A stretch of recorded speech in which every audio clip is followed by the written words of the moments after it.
The views and opinions expressed in this podcast are simply that, opinions. All are presumed innocent until proven otherwise in a court of law. Sensitive topics are discussed. Discretion is advised. I'm Vinnie Politan, live from Denver, Colorado at CrimeCon 2025, where 7,000 of the most intense true crime junkies are all gathered here, and also joining them, some of the biggest podcasters and investigators in the nation. And one thing a lot of people are talking about today was yesterday's huge verdict in the case against Donna Adelson. She had a little bit too much of an outburst. I was glad that the judge shut her down, but it was definitely the right verdict. What's next for this family? What about Wendi? I'm a little worried about Wendi.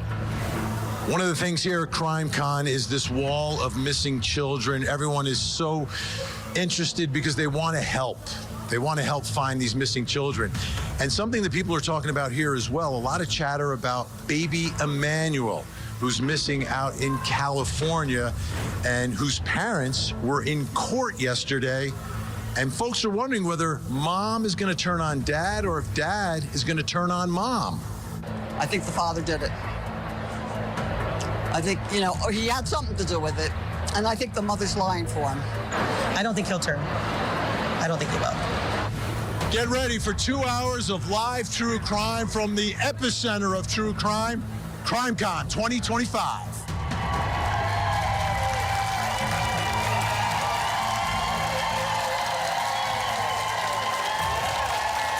Here we go. I'm Vinnie Politan.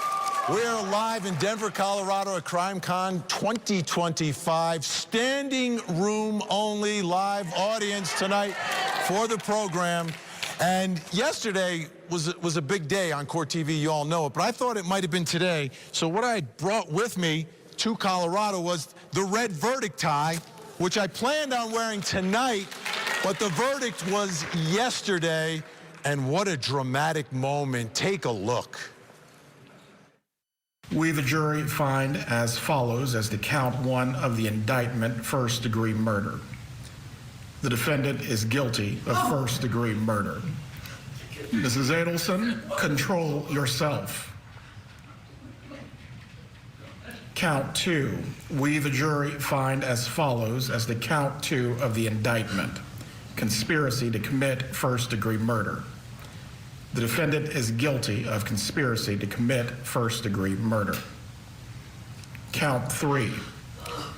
We, the jury, find as follows as to count three of the indictment, solicitation to commit first-degree murder. The defendant is guilty of solicitation to commit first-degree murder. And it is signed and dated by the foreperson. Donna Adelson breaking down inside the court, at one point admonished by the judge. A lot of people talking about that reaction, and we're going to talk about that tonight. But something else happened last night that may be more important in the case moving forward. After the verdict, the prosecutor of the year, Georgia Kappelman down in Florida, was speaking to reporters and speaking to Joel Waldman from Surviving the Survivor, frequent guest on our program, by the way, and everyone was asking questions. Take a listen to the question he asked and her response. Georgia, does Wendi have reason to be worried tonight? You said that word. That's a bad word. A bad word. No W questions. Worried is a bad word? Well, last time. Should we say stay tuned? Do we need to stay tuned? Stay tuned. I mean, you can stay tuned. Stay tuned for what happens to Wendi. All right, we've got a lot to talk about. Let's introduce our guests joining us live here at CrimeCon. We've got with us Brett Talley, federal prosecutor, appellate chief for the Middle District of Alabama, and co-host of the true crime podcast, The Prosecutors and The Prosecutors Legal Briefs. Brett, great to see you tonight. Welcome. Glad to be here, man. Also with us, Alice LaCour, former federal prosecutor, partner at a big firm, Hilgers Graben, co-host of the same podcast for The Prosecutors and The Prosecutors Legal Briefs. Great to have you here. And next to me, who is wearing some legal briefs tonight, by the way, Criminal defense attorney, former prosecutor, and one of my co-hosts on the Tangent podcast, Al Wunsch III, and retired police commander, host of the podcast Profiling Evil, author of the book Deceived, Mike King is with us as well. Great to have everyone here. Okay, Mr. Prosecutor, should Wendi be worried tonight? Look, Wendi should be very worried tonight, and not only because of what was said there, but because this is a prosecution team that is committed to getting justice, and that won't happen until everyone who's involved in this conspiracy is in prison, and frankly, Wendi is the last one standing. The last one. He's leaving out Harvey, Mike. What do you, I just want to clear the air on Harvey. Do you think Harvey is in play at any point? You know, other than Rob Adelson, I don't think anybody in that family has got a free road in front of them. I think there is so much that we're learning about the dynamics in the family, Vinny. The fact that there was control from the top down, and it was pretty darn obvious in the trial, and that Donna, at least from what we learned in this particular trial, controlled all the strings. And you know what? Harvey was right there to take her to Vietnam. Harvey was right there to support her through the entire court process. Is he responsible for anything? Heck, I don't know. But other than Rob Adelson, I think the rest of them need to be thinking about things. Now, Alice, this prosecution is much different than many that we've covered through the years at Court TV. It's taken more than a decade. It's been like drip, drip, drip, drip. Why? Does that help a prosecutor to do these, you know, first the three, the McBanawa and the two hitmen, then Charlie, then Donna? Does that mean that Wendi is next? And what are your thoughts about doing it that way? Absolutely. These conspiracies are difficult to crack, especially when you have an entire family that is out to protect each other. So as each domino falls, the dominoes are getting bigger and bigger, and we're able to see them really crack into this case. The fact that this jury came back after such a short deliberation should make everyone else who is uncharged incredibly nervous. Yeah. All right, Al. I'm going to put you in the room with Wendi Adelson tonight. Yes. Okay. As her lawyer. Oh. Yeah. So what are you saying to her? What advice would you give her? She's in Texas. Mm-hmm. This prosecution, obviously, if it happens, right. We don't know if it's going to happen. It was a stay tuned from Georgia Kappelman, is in Tallahassee in Florida. What are you telling her if you represented her? If I was representing her right now, I would say head to Vietnam. There's no extradition there. And, I mean, even though mom screwed up, you know, maybe you can go through Mexico and then get to Vietnam. But she's got two kids. All right. And the kids aren't fully grown yet, and that's a big deal here. Let me ask you, Brett, do you think that could potentially be one of the reasons? Do prosecutors ever have that in mind? Like, listen, these two kids, they lost their dad. Can we wait for the kids to grow up to prosecute mom? Is that even a consideration?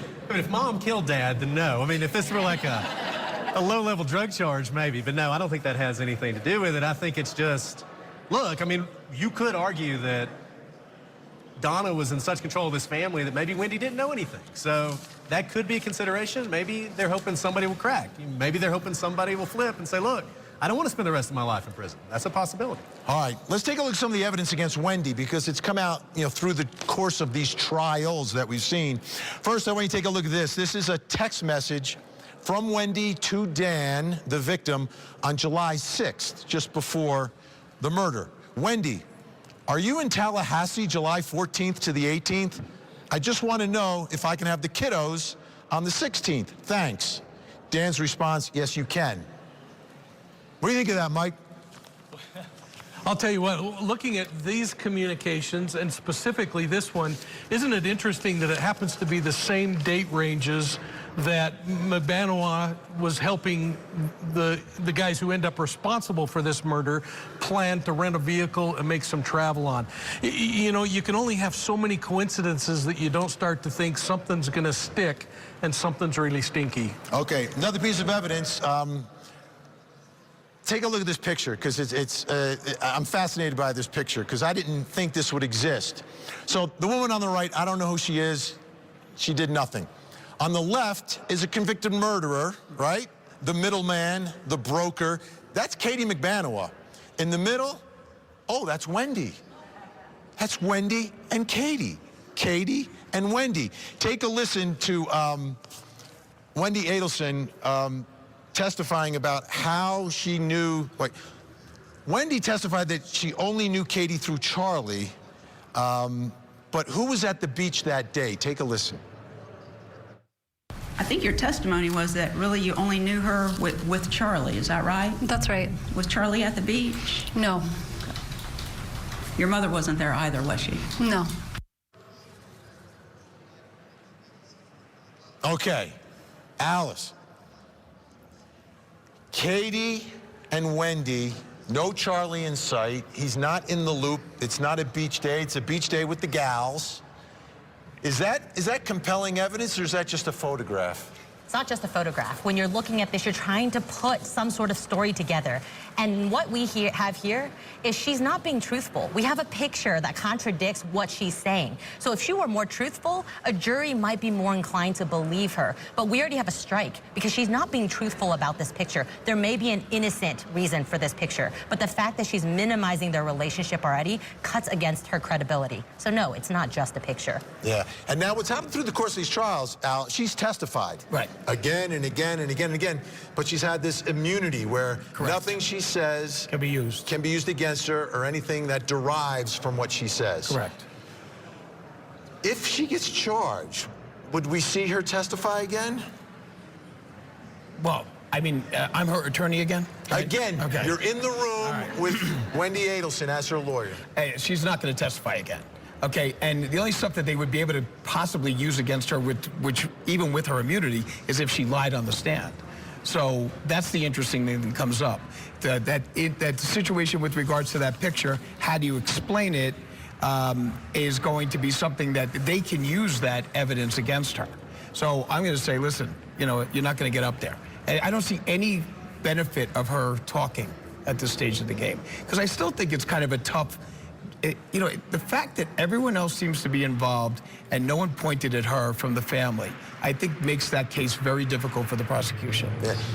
What do you think about the way prosecutors have used her for these other cases? Is that the reason that she hasn't been charged? Well, obviously they made a decision that they were willing to potentially lose some pretty powerful evidence by giving her these immunity deals, because otherwise, is she going to testify? Is she not? Is she going to plead the fifth? I think they wanted to get as much out of her as they could to get these other convictions. If they have enough to move forward, they'll move forward, and they don't need her words. She will not testify. It would be the absolute worst thing she could possibly do. And it's just a question, look, is it just a photograph? Standing alone, yes. But then you put it with a text message. Then you put it with other things. All of a sudden, you're building this chain of inferences. You're building the circumstantial case. Alice, any chance that prosecutors give a phone call to Donna? Donna, would you like to testify against your daughter in exchange for something? Or would you call Charlie? I would absolutely see what deals I can cut. We have convictions and no sentencing yet. Whatever you can get out of Donna, look, she clearly thought she was going to get away with everything. That was real shock. She thought she got away with it. Would you Now she's offer fighting her for her life. anything that would give her a chance to be out of prison and still be alive? Because she's 75. I'm not wishing anything bad on her, but if she gets a 15-year sentence, that's a little rough. So any chance that a prosecutor would offer her something that would get her out of jail? I think that the chips are all in the prosecutor's hand. They already have the conviction. They could go for the jugular, or because she's old, she's not the trigger puller, she's probably not going to go out and be a threat to society. I could see them offering that to make sure everyone who is part of this conspiracy gets convicted. Okay. If you hear some noise in the background, folks, I'm telling you, 7,000 true crime enthusiasts, and they're coming in and out of all the programs that they have going here at CrimeCon. Take a listen, Mike. I want you to take a listen. This is Jeffrey Lacoste, Wendy's ex. Here's what he said. After I challenge her, can I tell you something in confidence? Sure. Well, last summer, my brother looked into all options possible to take care of the Denny Markell problem, including hiring a hitman. This I found chilling, I found disturbing. It made my stomach flip. How about that? Jeffrey Lacoste saying Wendy's talking about hey, my brother's Charlie talking to us about, every option's available, looking at maybe getting a hitman. How compelling is that to you? Do you believe him? He's an ex. He doesn't like Wendi. He doesn't like the Adelsons. The thing that I always think is interesting in these kinds of investigations is that it's more about what's not being said than what's being said. And we're starting to see this groundwork laid of a storyline that really is compelling, makes a whole lot of sense. And you get things like this comment from him as she comes back and tries to look like Teflon. It doesn't pan out in a juror's mind, because they're going to look at themselves and think, I would never say that to my ex-spouse. I would never say I didn't know this person if I hang out at the beach with them. I wouldn't text a date range. I'd say, are you available on the 16th so I can pick up the kids? So, Vinnie, I think it boils down from a behavioral perspective to what's not being said, not just what's being said. Putting the pieces together, I want you to give me a number, okay? 0 to 10, how strong do you believe the case against Wendi Adelson is? We'll start with Brett. I'll say, right now, I'll say a 6. A 6? 6. A 6. Do the feds try a case if it's a 6? We do not. You do not. The feds don't. They don't like to lose. All right, 0 to 10. No longer with the feds. I'm going to say 7.5. 7.5. You try the case? I try the case.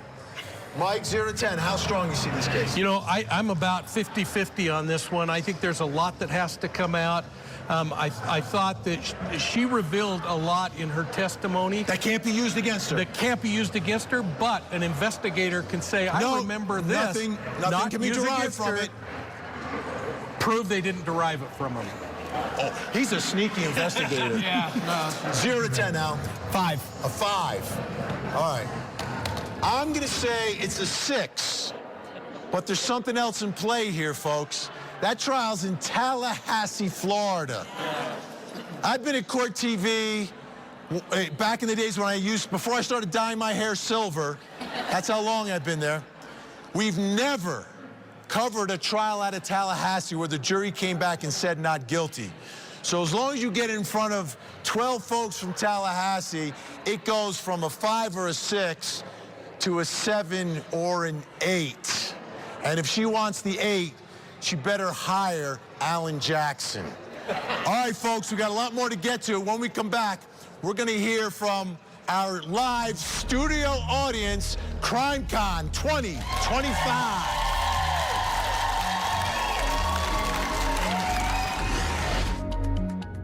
The Court TV podcast will return. Join Court TV's Vinnie Politan with the latest and breaking true crime stories. Now, let's look at the other side of all of that. Vinnie Politan Investigates. Tonight, 9/8 Central, only on Court TV. We, the jury, find as follows as the count 1 of the indictment, first-degree murder. The defendant is guilty of first-degree murder. Mrs. Adelson, control yourself. Count 2. Donna Adelson verdict. Yeah. Reaction. Shocked. Very. Yeah, not what I expected. Not what I was hoping for. She had a little bit too much of an outburst. I was glad that the judge, shut her down. But it was definitely the right verdict. I think she is the dumbest criminal I've ever encountered. Who in the world puts it all down in her handwriting? Welcome back. We are live at CrimeCon 2025 in Denver, Colorado. We're talking about the big verdict yesterday. Donna Adelson, guilty, guilty, guilty. And now we've got some questions and comments from our live, standing room only studio audience. All right, let's go over here. You have a question? I do.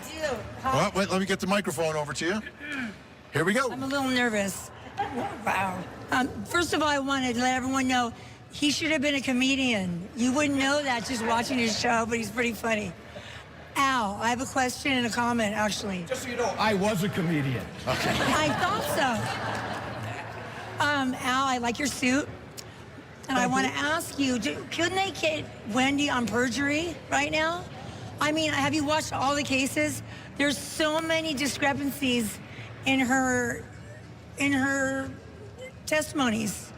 15 years as a prosecutor, I never went for a perjury trial. And in a situation like that, with regards You to... can add them up, though, right? Can't you add them up? Like, there's like... Let me ask you, is there a specific thing she said that you believe was perjury?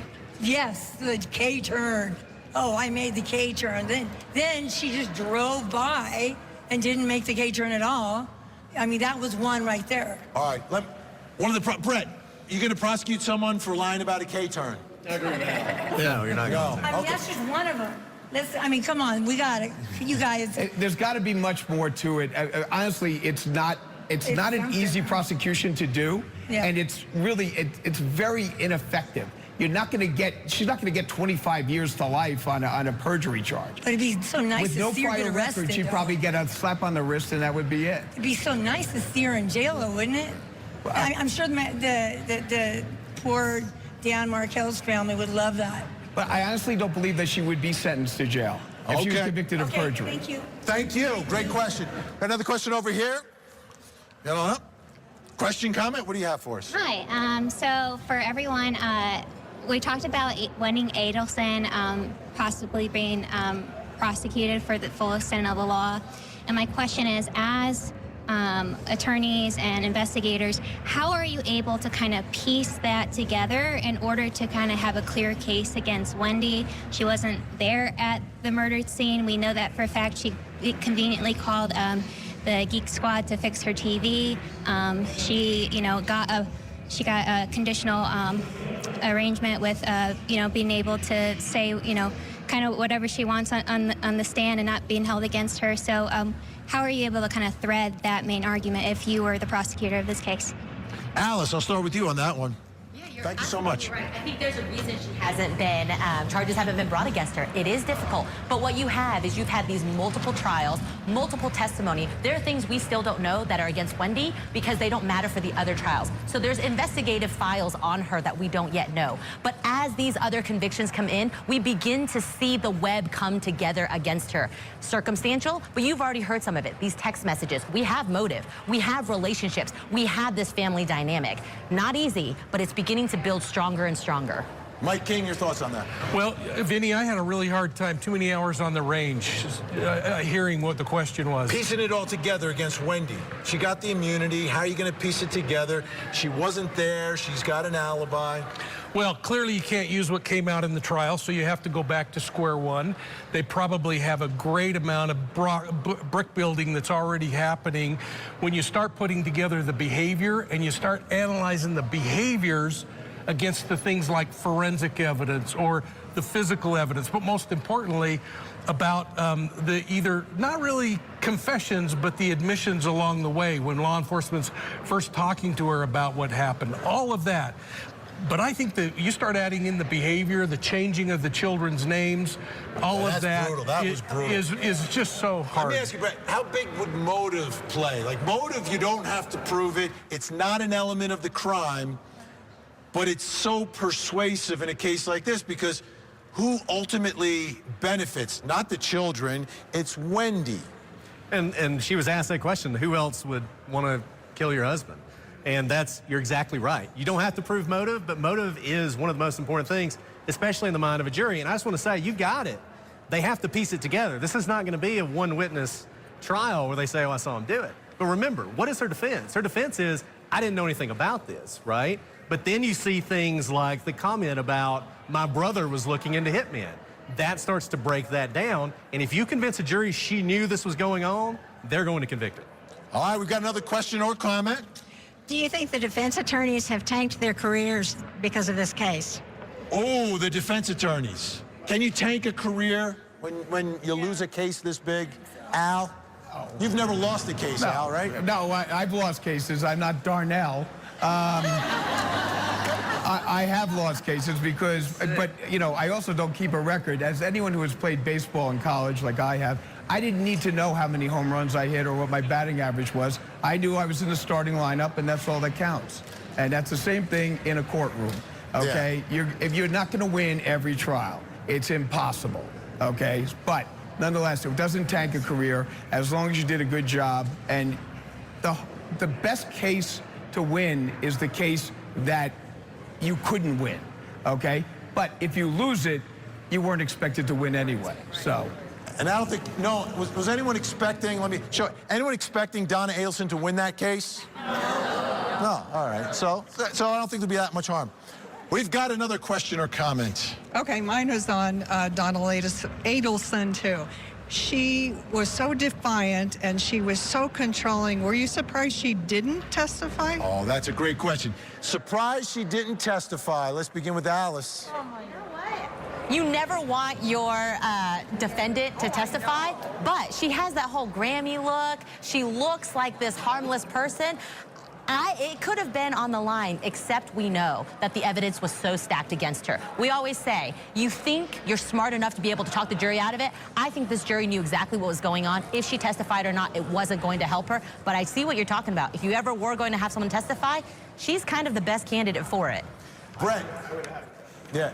Brett, what happened here in one of the pretrial motions, the defense attorney sort of let it slip, was asked by the judge, how are you going to prove that? Well, she's going to testify. I know you're not bound to that, but do you think they were playing the prosecution, trying to make them waste some time in preparing for the cross-exam? That's exactly what I think they were doing. I think they did that solely so they would have to spend some time thinking about how they were going to attack her. They probably spent a good amount of time thinking about how that cross was going to go, because if she testifies, that cross is the key to the case, right? And so, yeah, I think that was purely strategic. I don't think she was ever going to testify. I think that was always a smokescreen. How about you, Mike? Were you surprised that she didn't, based on the way she has acted throughout? When she got arrested, do you remember? I don't know if you guys remember. When she got arrested, she had her cell phone with her. The officer takes it away. She goes, no, that's my cell phone. Like, who does that? Who does that? My lawyer. So were you surprised, based on the way she acted throughout, that she did not say, I'm going to testify? I was absolutely surprised. I would have bet money that she would do that. Control is so important to her that I believe she would have thought, I can convince them like I've convinced and manipulated everyone else in my life.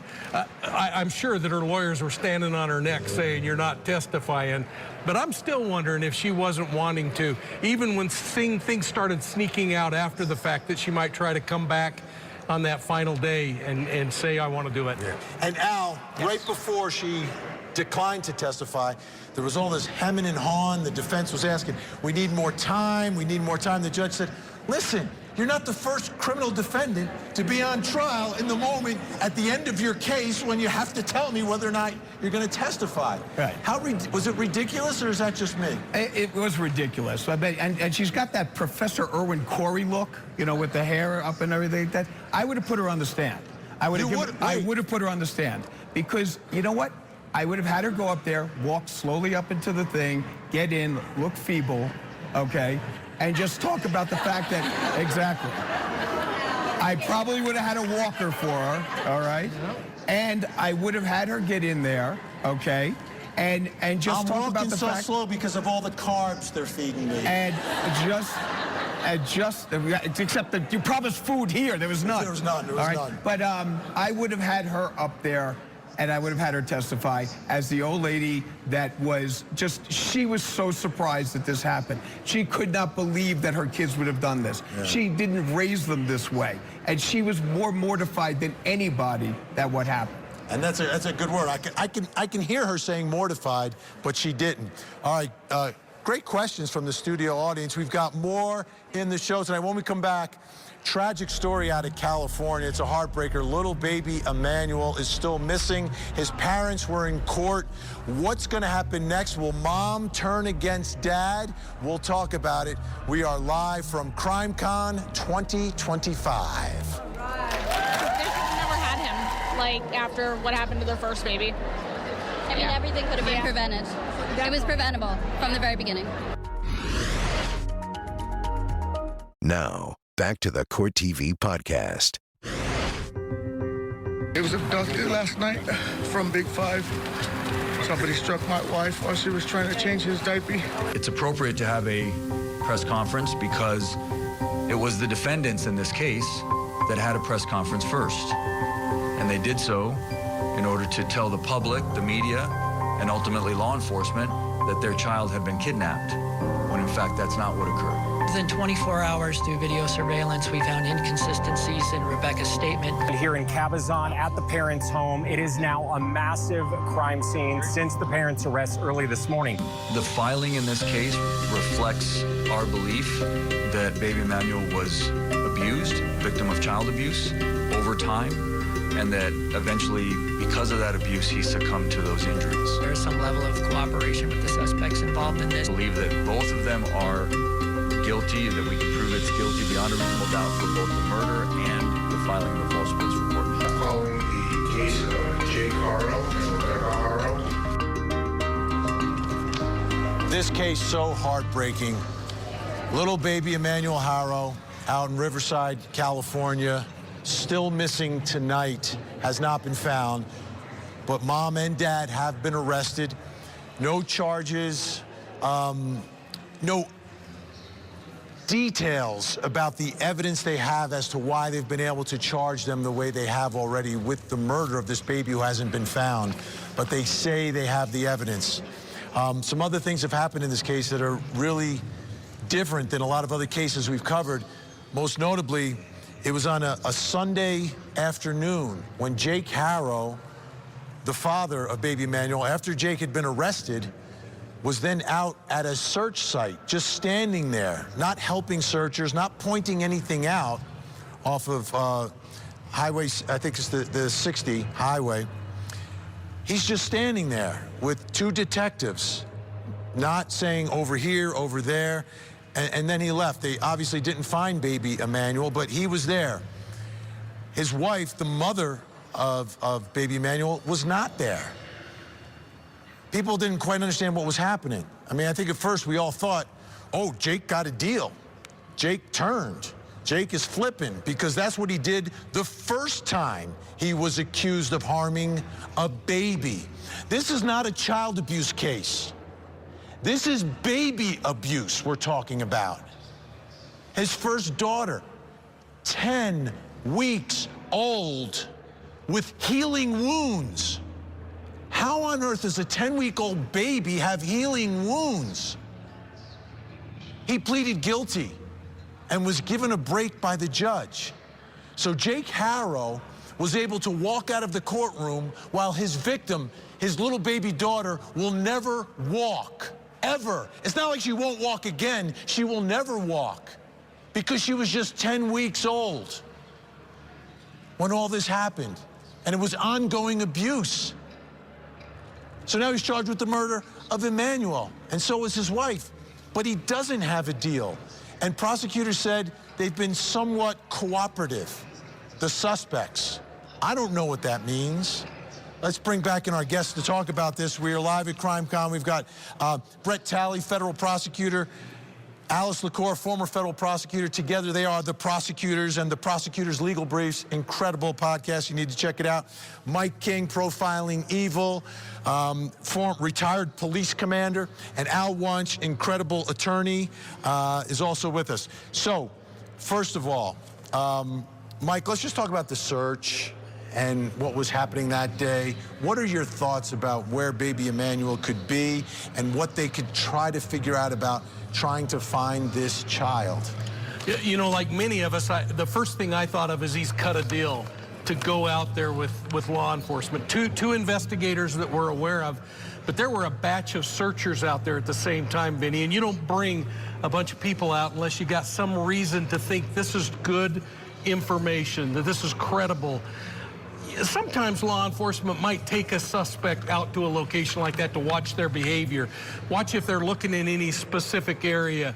We don't know if there were telematics off of the vehicle that led investigators there, and they were just taking Jake out to watch Jake and how he responds, or whether Jake was saying, hey, I can point you, but now I can't remember quite where it was. But the other thing that really troubled me about this entire thing was we really don't know when that little baby disappeared.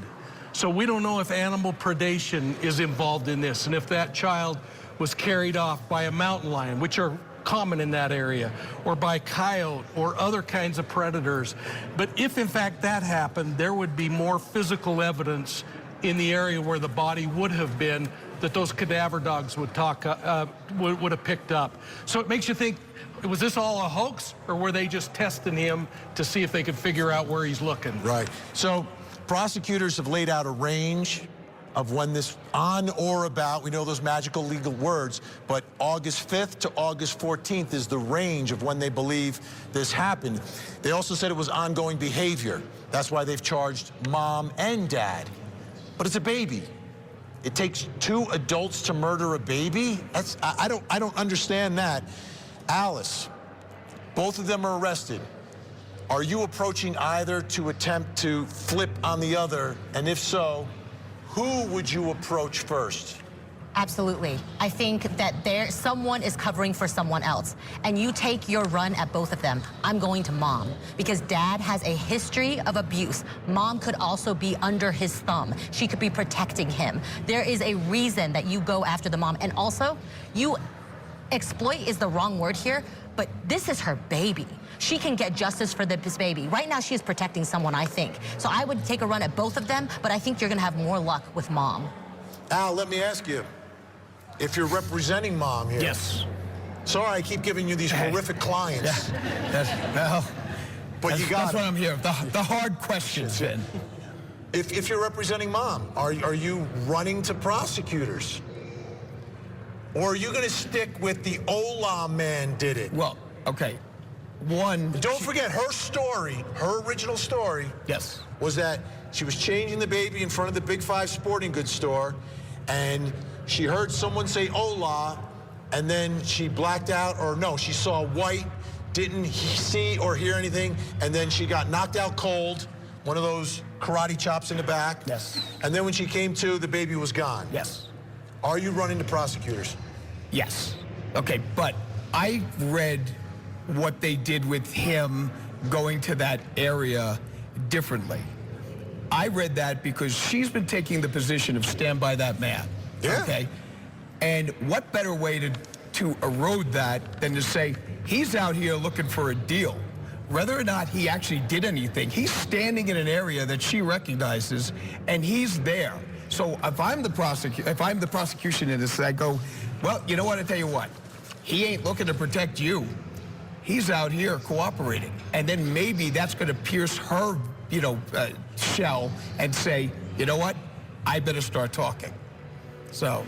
Would you ever do that, Brett? Hey, it's the oldest trick in the book. You put both suspects in different rooms, and you say, that guy's telling us everything. Room. He's next to the 60 highway. Right, but it's the same thing. You want to send a message to her, like, look, this guy may be talking. The other possibility is they have evidence that the baby is somewhere there, and they want him to know, we're going to find this body. And if you're going to talk, you better do it now. That's another possibility there. But what happened here, Mike, were you surprised? They did the search on a Sunday. Then Matt Johnson, Court TV, crime and justice correspondent, out there on the ground, goes back to, they're not there the next day. Yeah, I found that one-day search. Really troubling that they would stop that quickly. So it tells me that it was more of a fishing expedition than we've got credible evidence that suggests, because if you do believe there's a body buried somewhere or tucked under a bush, you're going to cordon that area off and you're going to grid search that thing with a fine-tooth comb. To walk away a day later, it just tough. Really seemed tough. All right, Alice, it's a murder charge. I can hear the defense already, one or the other, saying, because I heard it before years ago in Orlando, Florida, don't remind me, it was an accident. We panicked. How do you prove the murder? Because if they bring in a jury from Pinellas County, Florida, you're in trouble. We're talking about a baby here, and we have indication that this isn't a one-time thing. It's not an accident. You know what shows it's not an accident? Ongoing child abuse to this baby who cannot defend itself. We have prior convictions of the dad of ongoing abuse. That's not an accident. That is deliberate, calculated, cold-blooded murder. All right, big thanks to our incredible panel. Al, you're out of time. You're out of time. Oh, cut his mic. Cut his mic. Brett Talley, Alice LaCour, Al Wunsch, Mike King, thank you so much. When we come back, something else you need to know. We are live at CrimeCon 2025. I've got golden tickets to my show tonight I got to give out to some folks. So let's see if anyone wants to come to the show. All right, ladies and gentlemen, I got some golden tickets to my program tonight that I'm going to give away right here, right now, randomly. I've got another one. Who wants to go? I want to go. Who wants to go to the show? VIP! This is the Court TV podcast. Join Court TV's Vinnie Politan with the latest and breaking true crime stories. Now, let's look at the other side of all of that. Vinnie Politan investigates. Coming up next, only on Court TV. Studies show that having lots of books at home is one of the best ways to help a child succeed in school and beyond. That's why the Scripps Howard Fund started the If You Give a Child a Book campaign. So please, if you could give a child a book today, we would be so grateful.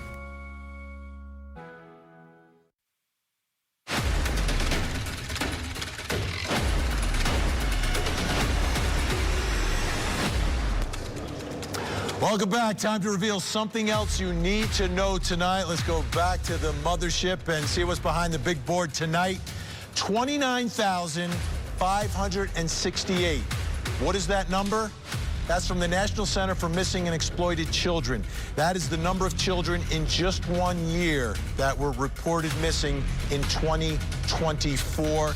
That is the reason why at the end of closing arguments every night since our launch, we profile a missing child. But tonight I have a special treat for everyone here live at CrimeCon 2025 joining us, and please give him a round of applause. He does amazing work. Callahan Walsh, the executive director at the National Center for Missing and Exploited Children.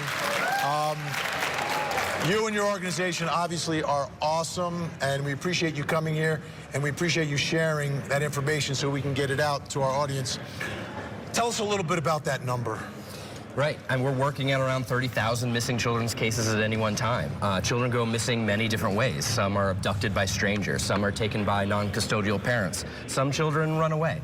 But the fact is that these children are in danger, and we need the public's help to highlight their cases and bring them home. And we do that through the media, through these partnerships that we have to get these images out there to bring these children home safely. Now, a question that I get all the time, because we do it every night at the end of the program, people want to know, what happened? Did you find him? Did you find her? Yeah. And I have to explain that we don't reveal that. What I want you to do is explain why. Right. So when a child goes missing, our job is to ring those bells, to put this machine in motion and to get as much media attention, as many eyeballs on these cases as possible.